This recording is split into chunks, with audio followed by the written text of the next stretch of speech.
can you describe Wyldstyle and what is it that you like about her? Oh man, Wyldstyle is just one of these amazing characters that I don't think you see very often. She's an action heroine.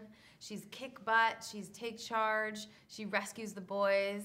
And then on the flip side, she's vulnerable and breaking up with a boyfriend because she's in a bad relationship, and she's wrestling with sort of falling in love with someone new. And I just love to think she's really complex and cool and interesting, and I'm really proud to be providing a role model for all the young girls that are going to see this movie. Now, how was it like being an action hero? How was it? Yeah. You know, it's physically exhausting. The vocal work is very, it's a very physical work. You know, we don't just do the dialogue. We have to vocalize all of the physical action in the movie as well. So it's a lot of punching and jumping and running and out of breath and, you know, hitting and getting hit and being pushed and jumping on horses, I mean, anything. And so it's very physical work. We do a lot of, like, jumping around in the room and holding things, and I found it to be, this is crazy. And then you're doing 5 hours straight of just, you know, you're wrecking your throat. It's a lot of drinking tea with lemon and honey. Now, when she first meets Emmet, she isn't exactly thrilled. Could you tell us why? Well, Wyldstyle, when she first meets Emmet, believes that he is what we refer to in the movie as the special. So she's pretty excited to be rescuing him and doing her part to bring the special out. Of course, she comes to realize that he's not special at all, and that she's made a mistake, or the prophecy's made a mistake, and that this guy's just a dim-witted, naive dum-dum, who she's not very impressed by. And then he basically has to win her over the course of the movie, and he does. What do you think the funniest thing is about Wyldstyle? I think the funniest thing about Wyldstyle is that she's not quite sure who she is.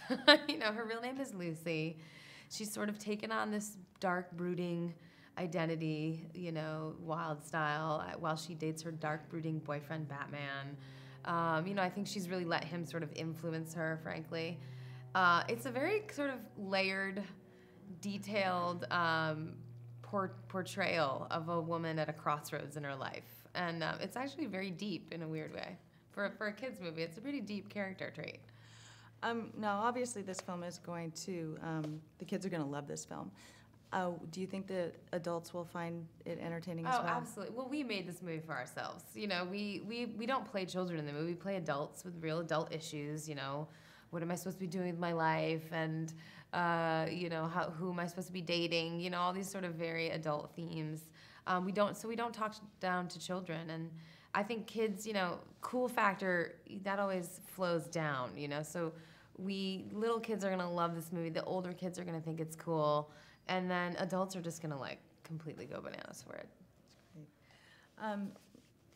Now, how would you describe the humor of the film? There's action, drama, humor, but how would you describe the humor? It's pretty subversive in a lot of places. And then there's just a lot of silly.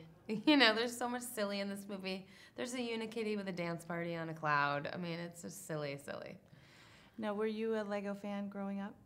I played with Lego growing up. We incorporated Lego into play with all of our other toys. So it was sort of like, well, if Barbie needs a car, we can build it out of Lego. Or if My Little Pony needs a barn, we can build it out of Lego.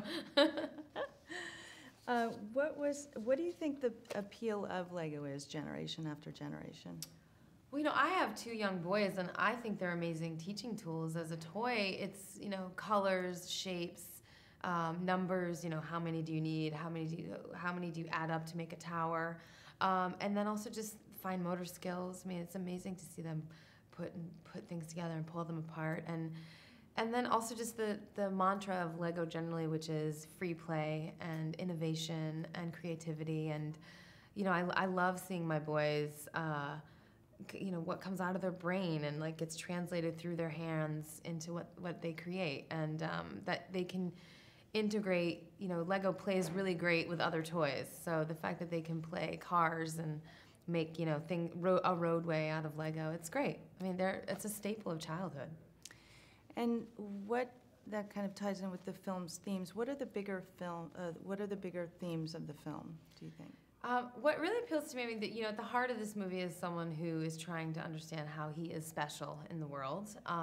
But one of the things I love about the movie is this idea of letting go of control, that the pursuit of perfection is not interesting, that once you get perfect, what's next? And that you'll always be disappointed with perfect because it doesn't expand you. I love the idea that in this film that you don't grow as a person unless you break a few rules every once in a while. You need to understand what your own boundaries are, and I love that. And I think it's such a great message for people of all ages.